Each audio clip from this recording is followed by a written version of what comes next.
Hi guys, adi in my life as agwapa sa balay naming abot sa Cavite. So, for today's video is mangunguha tayo ng mangga dito guys kasi nagka-crave ako ng mangga at sakto naman talaga may nadaanan kami na mangga dito guys. At ayun guys, kasama ko nga pala yung dalawa na yun nasa likod ko na manguha ng mangga dahil nag-crave din sila ng mangga. At talagang napagabagal naman talaga maglakad ng dalawa na to guys. So, ayun na nga guys, tumakbo na nga yung dalawa dyan kasi nakita na nila yung puno ng mangga talaga naman. At ayun na nga guys, tawang-tawa nga pala tong babae na to guys, hindi ko alam kung bakit anong nangyari te. At so nakaabot na nga pala kami dito sa puno ng mangga. At ito na nga guys, naghahanap na nga pala kami ng pansungkit dyan kasi manunungkit kami ng mangga.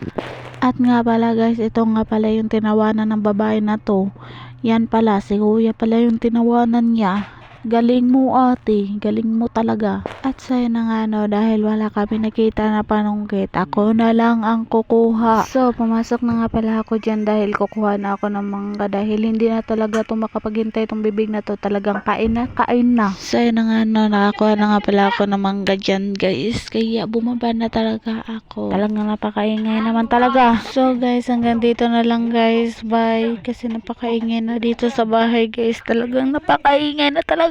Thank you for watching guys. Bye.